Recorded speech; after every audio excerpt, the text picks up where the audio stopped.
ఇది మా today garden work అండి. అవి నేరేడు చెట్టు చుట్టూరా వాటర్ నిలవటానికి అలా చేస్తున్నాము. అండ్ వీడు మా టామీగాడు. ఇది కూడా మా టామీగాడే. ఒకటి పట్నం అబ్బాయి, ఇంకోటి పల్లెటూరు అబ్బాయి.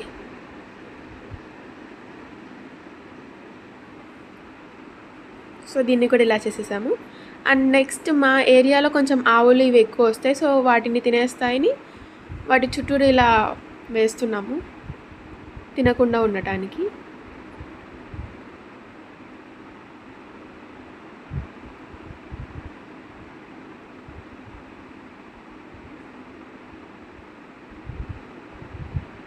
అండ్ ఇది చూసారా, అరుంధతి సినిమాలో బతుకున్నప్పుడు చుట్టూరు సమాధి కడతారు చూడండి, అలా ఉంది same. Okay, tata, bye bye, see you.